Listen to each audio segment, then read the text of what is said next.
दर्शकवृन्द नमस्कार, यहाँहरूलाई हार्दिक स्वागत छ निज नेपाल टेलिभिजनमा। यो समय हो न्युज अपडेटको। म शिवशंकर चौधरी। निज नेपालको सुरुवातमा हेडलाइन्स न्युज।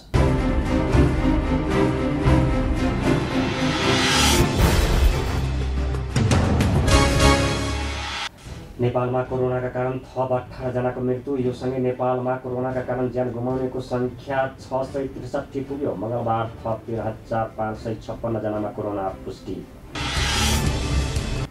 विपद जोखिम न्यूनीकरण र यसको सामना गर्न सरकारले निश्चित लक्ष्य, उद्देश्य र नीति र कार्ययोजना बनाएर काम गरिरहेको प्रधानमन्त्री केपी शर्मा ओलीको भनाई।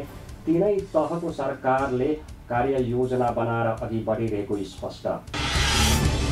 कोरोना महामारी बीच पनि खाद्यवस्तुको मूल्य वृद्धि नियन्त्रणमा रहेको आपूर्ति मन्त्री लेखराज भट्टको दाबी। सरकारले कच्चा पदार्थको करको दर क्रमशः घटाउँदै लगिएको आपूर्ति मन्त्री भट्टको भनाई। कोरोना महामारीमा हुन सक्ने अभावलाई परिपूर्ति गर्न एस्फोडेल स्कुलद्वारा विपन्न वर्गलाई खाद्यान्न वितरण। स्वास्थ्य जोखिमलाई ख्याल गर्दै सेनिटाइजर, मास्क पनि वितरण गरिएको विद्यालयका प्रिन्सिपल वीरेन्द्र श्रेष्ठद्वारा जानकारी। विभिन्न सञ्चार गृहबाट कोरोना महामारीको बहानामा पीडित बनाइएका पत्रकारहरूद्वारा बालुवाटारमा थाल ठटार प्रदर्शन। आफूहरूको माग सुनवाई नभए अर्को चरणको आन्दोलनको घोषणा गर्ने चेतावनी। छिटोभन्दा छिटो नियमावली बनाएर भूउपयोग ऐन अनुसार काम अगाडि बढाउन सरकारलाई सरकारी आश्वासन समितिद्वारा निर्देशन। कृषि भूमि खण्डीकरण गर्ने मन्त्री स्तरीय निर्णय कानुन विपरीत र अर्थहीन रहेको समितिको ठहर। भक्तपुरमा जग्गा किन्ने बहानामा लुटपाटपछि हत्या गरी फरार भएका 3 जनालाई प्रहरीद्वारा पक्राउ। कुटपिटपछि गम्भीर घाइते भएका योन्जनको उपचारको क्रममा ग्रिन सिटी अस्पतालमा मृत्यु भएको महाशाखाका प्रमुख प्रहरी वरिष्ठ उपरीक्षक दीपक थापाद्वारा जानकारी।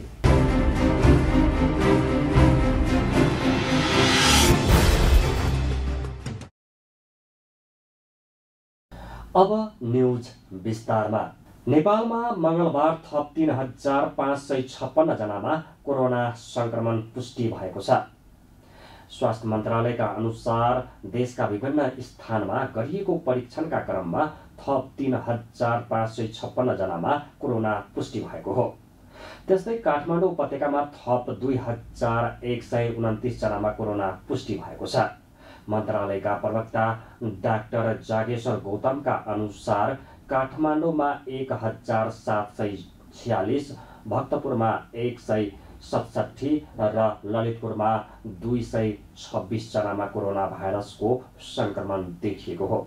यो सँगै नेपालमा कोरोना संक्रमितको संख्या 1,15,358 पुगेको छ। त्यस्तै कोरोनाका कारण थप 18 जनाको मृत्यु भएको छ। यो सँगै नेपालमा कोरोनाका कारण ज्यान गुमाउनेको संख्या 663 पुगेको छ। त्यस्तै मंगलबार थप 1,503 जना डिस्चार्ज भएका छन्। यो सँगै नेपालमा कोरोना निको हुनेको संख्या 78,780 पुगेको छ। हाल सक्रिय संक्रमितको संख्या 35,915 जना रहेको स्वास्थ्य मन्त्रालयका प्रवक्ता डाक्टर गौतमले जानकारी दिनुभयो। 19 एन्टिजेन परीक्षणका लागि FDA EUA मान्यता प्राप्त किटहरू र स्वास्थ्य सेवा विभागबाट स्वीकृत भएका किटहरू मात्र सूचीकृत हुनुपर्नेछ। राष्ट्रिय जनस्वास्थ्य प्रयोगशालाको अनुमति प्राप्त गरेका प्रयोगशालाले मात्र एन्टिजेन बेस्ड टेस्टिङ गर्न पाउनेछन्। बायोसेफ्टी प्रोटोकल नमुना सङ्कलन परीक्षण विधि राष्ट्रिय जनस्वास्थ्य प्रयोगशालाले तोके बमोजिम हुनेछ।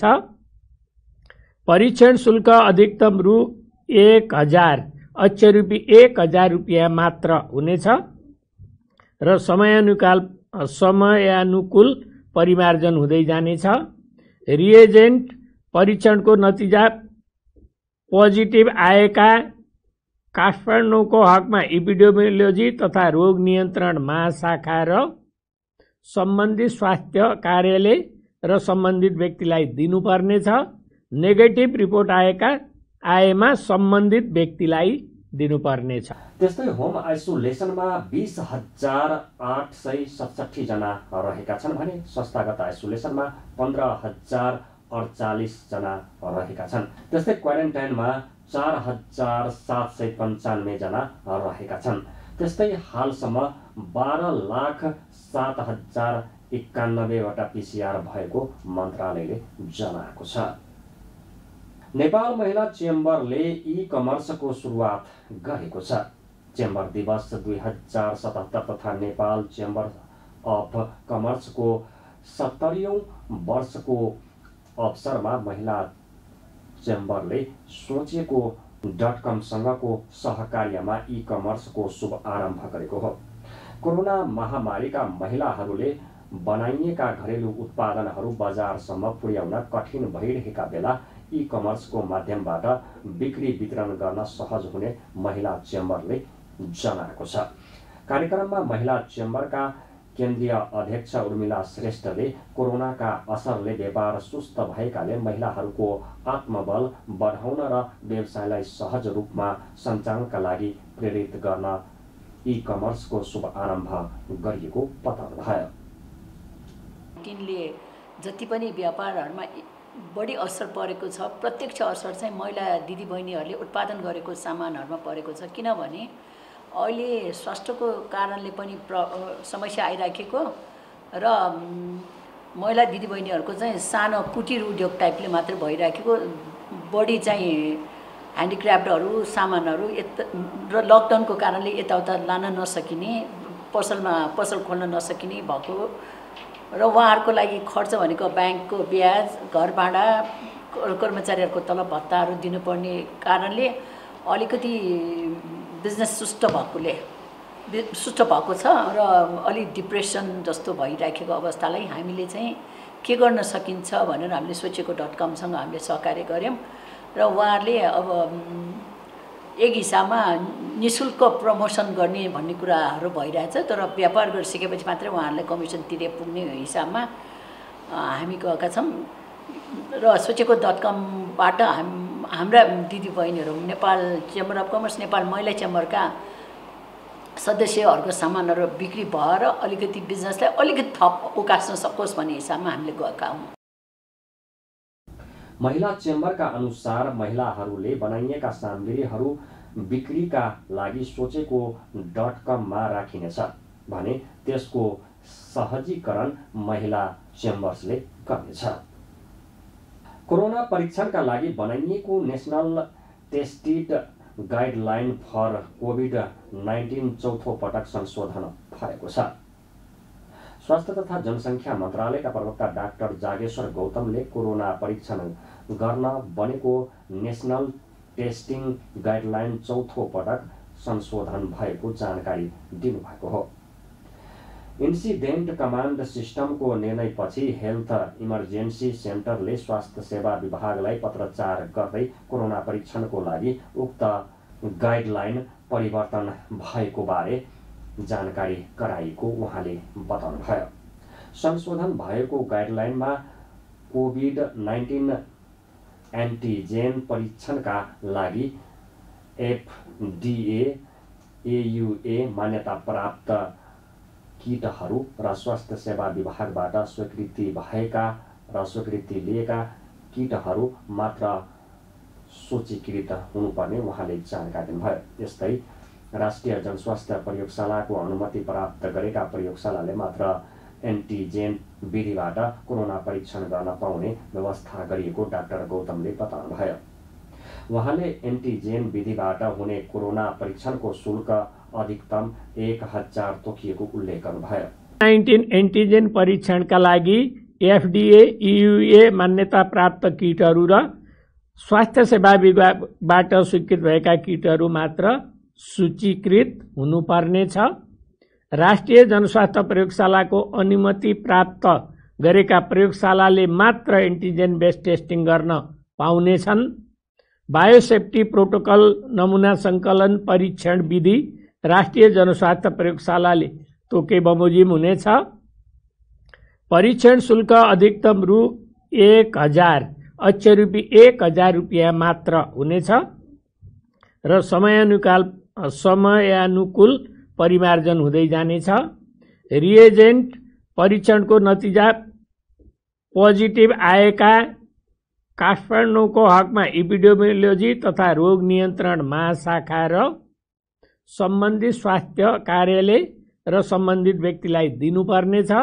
नेगेटिभ रिपोर्ट आएमा सम्बन्धित व्यक्तिलाई दिनुपर्नेछ।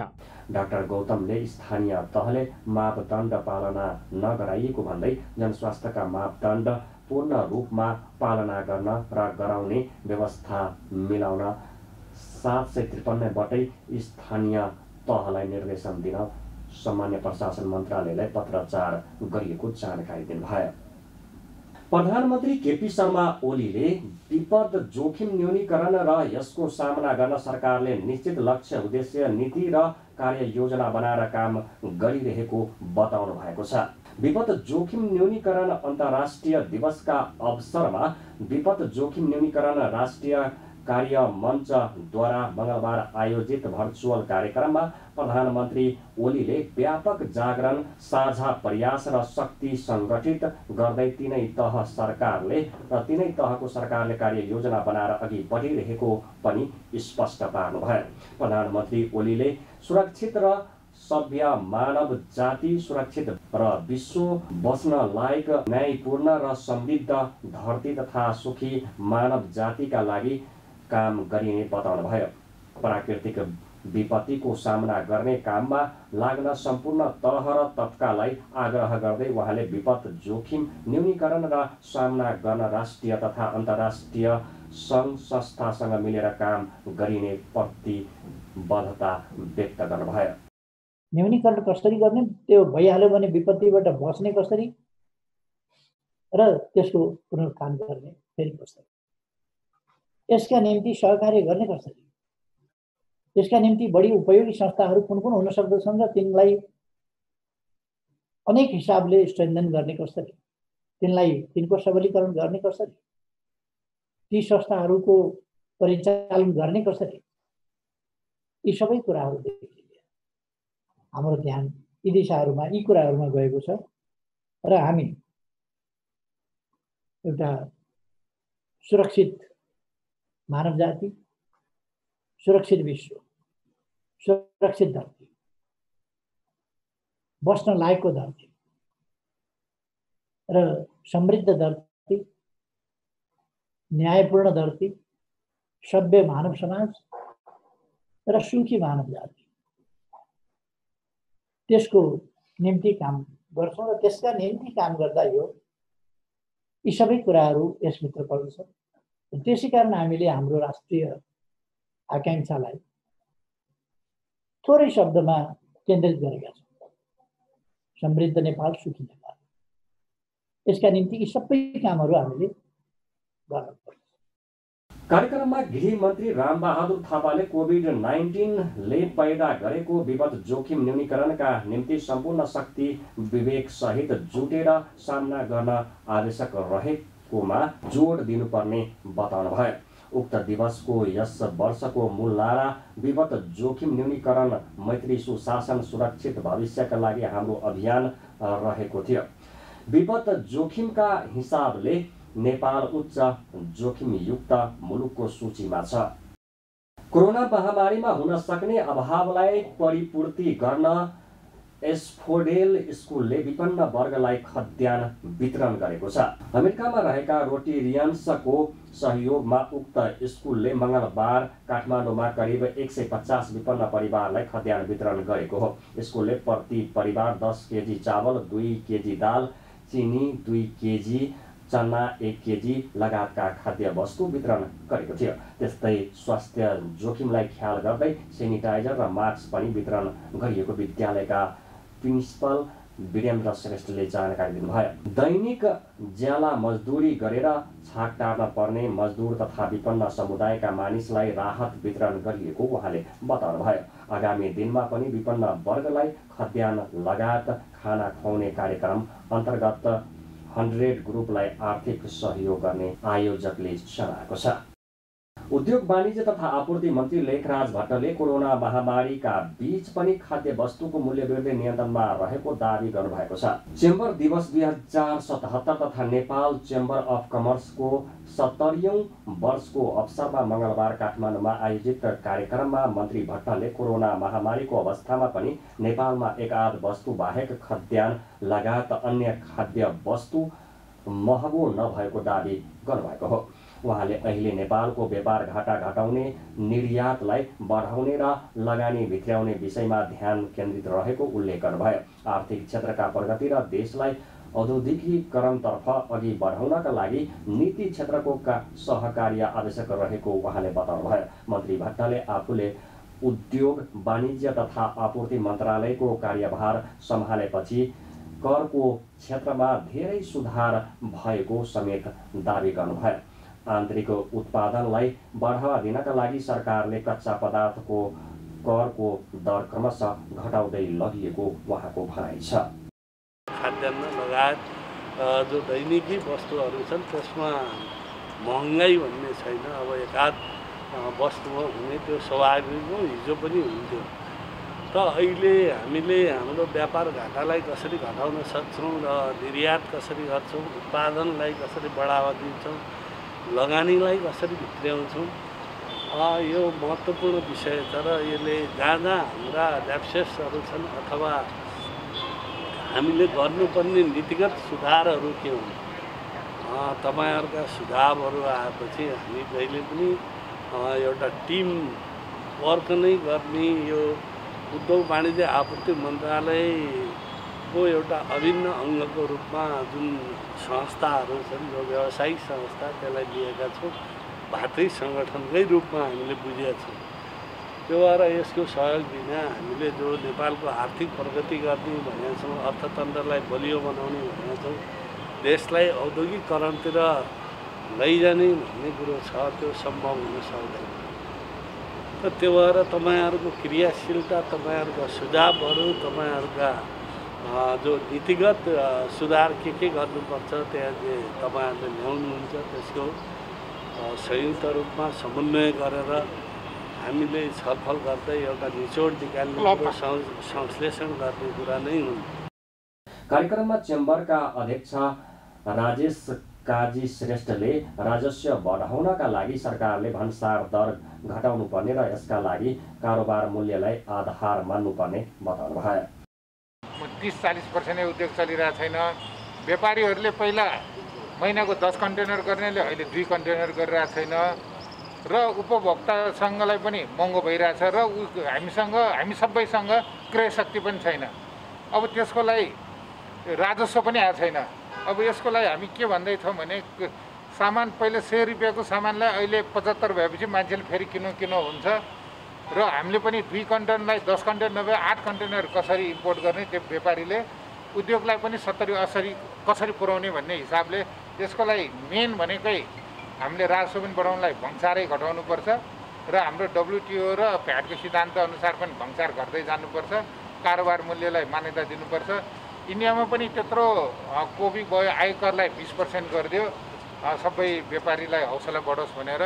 अनि त्यहाँबाट आएर भ्याट चाहिँ नि पहिल्यै 10% थियो।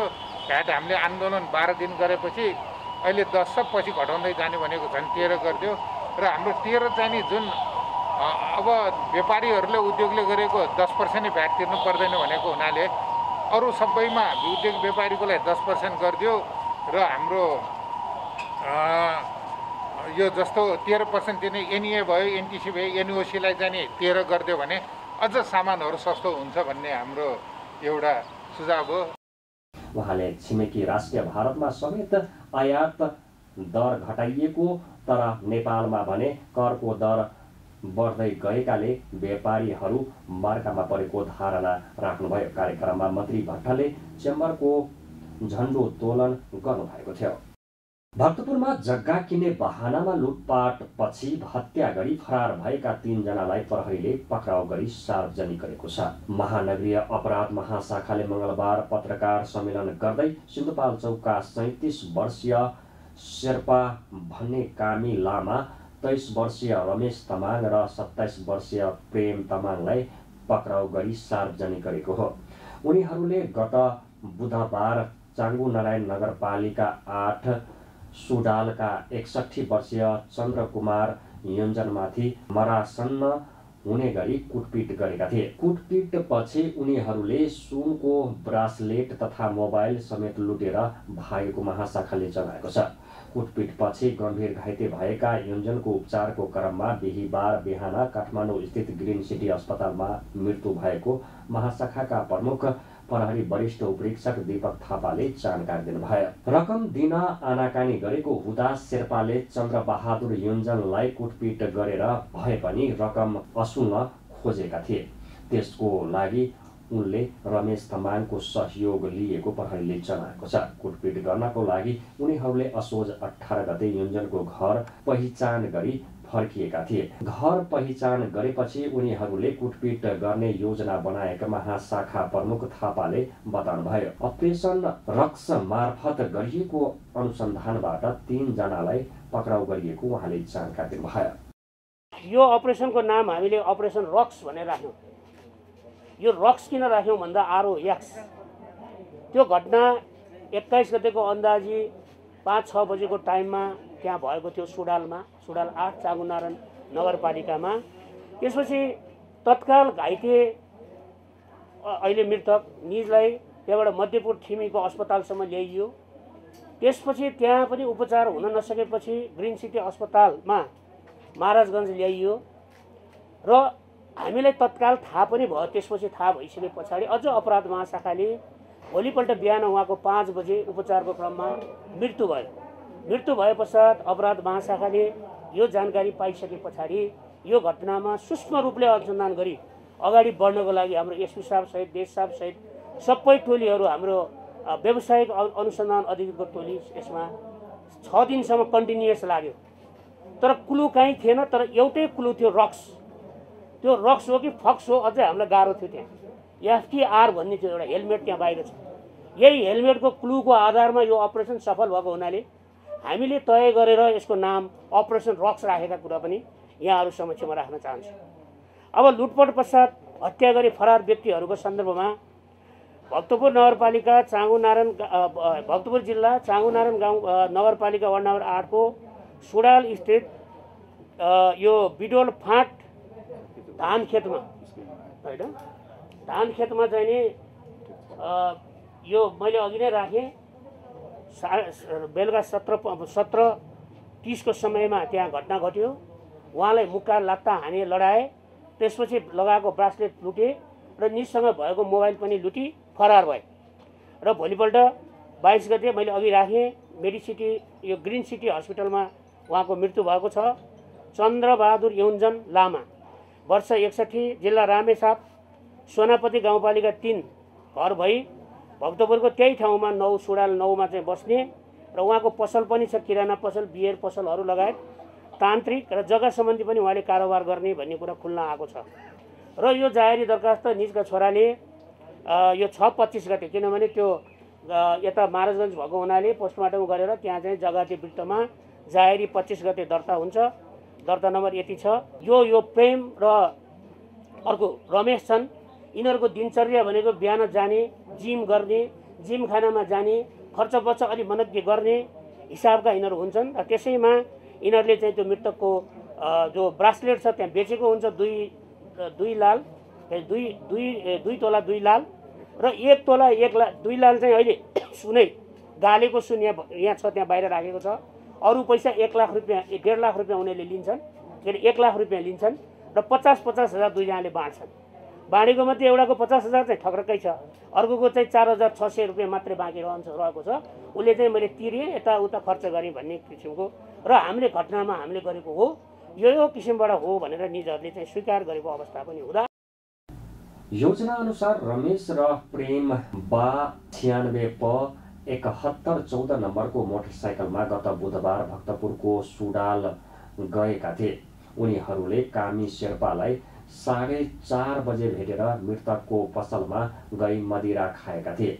पछि उनीहरूले आफन्तलाई जग्गा चाहिएको भन्दै मृतक योन्जनलाई बिक्रीबाट आउने फाइदा समेत बाँड्ने भन्दै प्रलोभन देखाएका थिए। जग्गा हेर्ने बहाना बनाएर उनीहरू योन्जनलाई बिडोल फाँटतर्फ लिएर गएको र सो स्थानमा उनीहरूले अनुहार, छाती र पेटमा कुटपिट गरेका थिए। उनको साथमा भएको 2 तोला 2 लालको सुन तथा मोबाइल लुटेर फरार भएको अनुसन्धानबाट खुलेको महाशाखाले जनाएको छ। उनीहरूलाई अहिले प्रहरीले पक्राउ गरी थप अनुसन्धान अघि बढाइएको छ।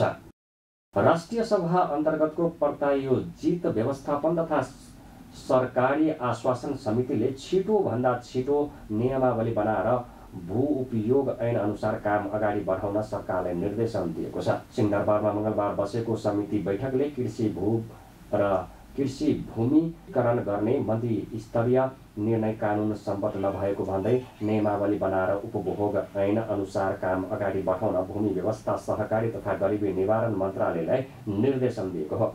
भू उपयोग ऐन कार्यान्वयनका लागि आवश्यक नियमावली नै नबनेको अवस्थामा कृषि भूमि खण्डीकरण गर्ने मन्त्री स्तरीय निर्णय कानुन विपरीत र अर्थहीन रहेको समितिको ठहर छ। भूमि व्यवस्था, सहकारी तथा गरिबी निवारण मन्त्री पद्मा कुमारी अर्यालले 18 भदौमा कृषि भूमि किताकाट गर्न रोक्का गर्ने मन्त्रालयको निर्णय खारिज गर्नुभएको थियो। समिति सभापति रामनारायण बिडारीले भू उपयोग ऐनमा रहेका दुविधायुक्त कुराहरू परिपत्रका माध्यमबाट लागू नगर्न पनि मन्त्रालयलाई निर्देशन दिएको बताउनुभयो। कानुनको रूप लिँदैन, यो कानुन होइन। भू उपयोग सम्बन्धी ऐन 2076 बमोजिम बनाउनु पर्ने नियमावली नबनाइकन गरिने अन्य निर्देशन, मापदण्ड इत्यादि यसुकै कार्यान्वयन हुन सक्दैन।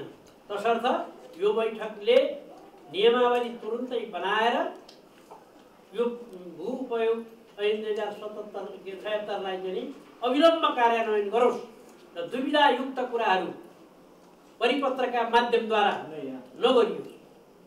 दुविधायुक्त कुराहरू परिपत्रका माध्यमद्वारा, विज्ञप्तिका माध्यमद्वारा, टिप्पणी र आदेशको माध्यमद्वारा नगरियोस् भनिकन यो बैठक आज निर्णय गर्यो। कम्प्लिट भयो। म तपाईलाई न्यायिक विधान हामी हेर्छौँ, प्रशासकीय निर्णय सर्वोच्च आयोगले हेर्छ, त्यो ठिक छ कि बेठिक छ। अब यो कानुन हो भने हामीले भनेको कुरामा जाने भयो, त्यो प्रत्यायित विधानको सिद्धान्त अनुसार जाने भयो। प्रशासनिक निर्णय हो भने त्यो सर्वोच्च आयोग छँदैछ। एउटा मैले यति भन्नु। दोस्रो कुरा के हो भने टिप्पणी आदेश गरेर ऐनका प्रावधान या प्रचलित कानुनका प्रावधानलाई प्रभाव पार्न पाइन्छ कि पाइँदैन? Fundamental question. मन्त्री वा सचिवले टिप्पणी वा आदेश गरेर प्रचलित कानुन वा अहिले जारी भइरहेको ऐनलाई प्रभाव पर्यो भने त्यो ठुलो क्वेसन हुन जान्छ। त्यतापट्टि चाहिँ मैले ध्यान आकर्षण गरेँ। त्यो कानुनी शासन भनेको टिप्पणी आदेश पनि कानुन हो कि होइन? प्रशासकीय आदेश कानुन हो कि होइन? होइन हो। यस विषयमा हामीले अलिकति विचार गर्नुपर्ने हुन्छ। छलफलमा भूमि व्यवस्था, सहकारी तथा गरिबी निवारण मन्त्री पद्मा अर्यालले नियमावली नबन्दासम्म यस अघिकै कानुनलाई टेकेर भूमि खण्डीकरण गर्ने निर्णय गरेको बताउनुभयो। उहाँले भूमि खण्डीकरण गर्ने नाममा निकै विकृति देखिएकाले नै हतारमा नै निर्णय गरिएको दावी गर्नुभयो। मन्त्रालयको निर्णय सुशासन कायम गर्ने नियत बाहेक अन्य केही नभएको उहाँको भनाइ छ।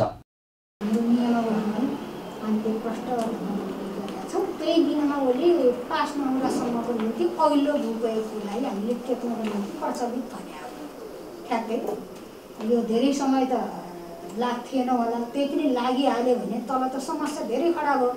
त्यो भन्दा एकदमै सुशासन कायम गर्ने अभियान हामीले चलाउन खोज्यौँ। सुशासन विरोधी गतिविधि यसबाट धेरै भयो। यति धेरै भयो कि पैसा हुँदा नहुने काम पनि हुने, पैसा नहुँदा हुने काम पनि नहुने, जुन खालको कुरा हो। हामीले अनेकन सङ्घर्ष गऱ्यौँ सुशासन कायम गर्नको निम्ति, प्रविधिको प्रयोग पनि गऱ्यौँ। तर पनि केही चिज आइसकेपछि यसित जोडिएको चिजलाई त जब हामी ल्याइसकेका छौँ भने प्रबन्ध गरेर जाउँ भन्ने ढङ्गले हामीलाई हतारो किन गरेको? हतारो भनेको त्यही तलको चर्खेलै देखेर डराएर हतारो गरेको। लाउँदासम्म पनि धेरै बिग्रिने हो भन्ने हुनाले पहिले कानुन थिएन, केही गर्न मिलेन। कानुन बनाएपछि फेरि नियमावली आउन अनेकन कुराले हामीले चाहेर मात्रै हुँदो रहेछ। जेली र त्यो भइसकेको अवस्थामा हामी यो आधारमा गएर अगाडि बढ्यौँ भने तलका जे छलफल छन्, जे सुशासन विरोधी गतिविधि छन् त्यसलाई रोक्न सकिन्छ, सुशासन कायम गर्न सकिन्छ भन्ने हतारले मुटुटीले हामीलाई यो दिशातर्फ अगाडि बढाएको। बैठकमा सांसदहरूले नियमावली नबनाई प्रशासनिक आदेशको भरमा निर्देशिका चलाउने काम प्रत्यायोजित र विधानको सिद्धान्त विपरीत भएको बताएका थिए। भू उपयोग ऐन बनेको लामो समयसम्म पनि नियमावली नबनाई जग्गाको किटाकाट र किताकाट फुकुवा गर्नुले शङ्का उब्जेको सांसदहरूले बताएका थिए। कृषि भूमि खण्डीकरण गर्ने मन्त्री स्तरीय निर्णय विरुद्ध सर्वोच्च अदालतमा परेको रिट हाल विचाराधीन छन्। विभिन्न सञ्चार गृहबाट कोरोना महामारीको बहानामा पीडित बनाइएका पत्रकार तथा कर्मचारीहरूले बालुवाटारमा थाल ठटार प्रदर्शन गरेका छन्। मंगलबार नेपाल पत्रकार महासंघ, श्रमजीवी हित प्रदर्शन समिति र सञ्चार गृहका पीडित पत्रकार कर्मचारी संयुक्त सङ्घर्ष समितिको अगुवाईमा श्रमजीवी पत्रकार ऐन कार्यान्वयन नगर्ने र नगराउने खै सरकार कता छ भन्दै सरकारको ध्यानाकर्षण गराउन बालुवाटारमा थाल ठटार प्रदर्शन गरेका हुन्। श्रमजीवी पत्रकार ऐन कार्यान्वयन सरकारले कार्यान्वयन गराउन नसकेको भन्दै उनीहरूले नाराबाजी गरेका थिए। सञ्चार गृहको ज्याजती र शोषणको विषयमा पटक पटक आवाज उठाइए पनि कोरोना महामारीलाई देखाएर तलब सुविधा नदिएको र जबरजस्ती कामबाट निकालेको भन्दै उनीहरू आन्दोलित भएका हुन्। प्रदर्शनमा पत्रकार महासंघका महासचिव रमेश विष्टले श्रमजीवी पत्रकार ऐन कार्यान्वयन गर्न नसके यसलाई खारिज गर्नुपर्ने बताउनुभयो। कोरोना महामारीका बीच श्रमजीवी पत्रकारहरू भोकभोकै मर्नुपर्ने अवस्था आए पनि राज्यले भने कुनै चासो नदिएको उहाँको भनाइ छ। दशकौंसम्म नेपाली सञ्चार क्षेत्रबाट अत्याधिक मुनाफा कमाउनु भएको छ, आर्जन गर्नुभएको छ। आज 2-4 महिना यो संसारले नै भोगेको सङ्कट नेपालमा पनि आइपुग्दाखेरि उहाँहरूले यसलाई बहाना बनाएर उहाँहरूले रोजीरोटीमाथि हावा बोल्ने र पेटमाथि लाभ माग्ने जुन किसिमको काम गर्नुभएको छ त्यो कुनै पनि हालतमा स्वीकार्य छैन। हामी जस्तोसुकै आन्दोलनका लागि तयार भएर बसेका छौँ। हामी वार्ता, संवाद, छलफलका साथसाथै कानुनी लडाईँ र सडक सङ्घर्ष हामी तीनै किसिमका रणनीतिहरूलाई हामी अगाडि बढाउन बाध्य छौँ। आज हामी दबाब दिन भेला भएका छौँ। म यो मञ्चबाट यो सडकबाट म आग्रह गर्न चाहन्छु कि श्रमजीवी पत्रकार ऐन खारेज गरियोस् कि त्यसको पालना गरियोस्, त्यसको कार्यान्वयन गरियोस्। जसले ती ऐन कानुनहरू पालना गर्दैनन् उनीहरूलाई कानुन अनुसारको दण्ड सजाय सरकारले दिने हो, हामीले दिने होइन। त्यो कारणले गर्दाखेरि आज सरकारलाई यो दबाब दिन हामी यहाँ आएका छौँ। कोभिडको यति ठुलो महामारीमा धेरै साथीहरू यति बेला संक्रमणले ग्रस्त हुनुहुन्छ। 2 जना साथीको दुःखद निधन पनि भइसकेको छ। तर सरकारले न नीति तथा कार्यक्रम, न बजेट, न प्रधानमन्त्रीको सम्बोधन, कहीँ पनि सञ्चार क्षेत्रलाई सम्बोधन गरिएको छैन। उनीहरू असोज 15 गतेदेखि 27 गतेसम्म आन्दोलनको पहिलो चरणमा 20 गतेसम्म बानेश्वरमा 5 दिने रिले अनसन बसेका थिए। समितिले आफूहरूको माग सुनवाई नभएको भन्दै अर्को चरणको आन्दोलनको घोषणा गर्ने चेतावनी पनि दिएको छ। हामी न्युज अपडेटको अन्तमा आइपुगेका छौँ। जाँदा जाँदै हेडलाइन्स न्युज पुनः एकपटक।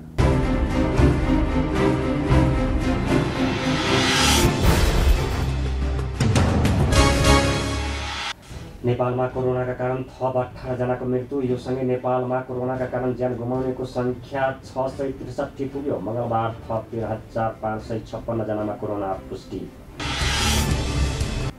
विपद जोखिम न्यूनीकरण र यसको सामना गर्न सरकारले निश्चित लक्ष्य, उद्देश्य र नीति र कार्ययोजना बनाएर काम गरिरहेको प्रधानमन्त्री केपी शर्मा ओलीको भनाइ। तीनै तहको सरकारले कार्ययोजना बनाएर अघि बढिरहेको स्पष्ट। कोरोना महामारी बीच पनि खाद्यवस्तुको मूल्य वृद्धि नियन्त्रणमा रहेको आपूर्ति मन्त्री लेखराज भट्टको दाबी। सरकारले कच्चा पदार्थको करको दर क्रमशः घटाउँदै लगिएको आपूर्ति मन्त्री भट्टको भनाइ। कोरोना महामारीमा हुन सक्ने अभावलाई परिपूर्ति गर्न एस्फोडेल स्कुलद्वारा विपन्न वर्गलाई खाद्यान्न वितरण। स्वास्थ्य जोखिमलाई ख्याल गर्दै सेनिटाइजर मास्क पनि वितरण गरिएको विद्यालयका प्रिन्सिपल वीरेन्द्र श्रेष्ठद्वारा जानकारी। विभिन्न सञ्चार गृहबाट कोरोना महामारीको बहानामा पीडित बनाइएका पत्रकारहरूद्वारा बालुवाटारमा थाल-ठटार प्रदर्शन। आफूहरूको माग सुनवाई नभए अर्को चरणको आन्दोलनको घोषणा गर्ने चेतावनी। छिटोभन्दा छिटो नियमावली बनाएर भूवियोग ऐन अनुसार काम अगाडि बढाउन सरकारलाई सरकारी आश्वासन समितिद्वारा निर्देशन। कृषि भूमि खण्डीकरण गर्ने मन्त्री स्तरीय निर्णय कानुन विपरीत र अर्थहीन रहेको समितिको ठहर। भक्तपुरमा जग्गा किन्ने बहानामा लुटपाटपछि हत्या गरी फरार भएका 3 जनालाई प्रहरीद्वारा पक्राउ। कुटपिटपछि गम्भीर घाइते भएका योन्जनको उपचारको क्रममा ग्रिन सिटी अस्पतालमा मृत्यु भएको महाशाखाका प्रमुख प्रहरी वरिष्ठ उपरीक्षक दीपक थापाद्वारा जानकारी।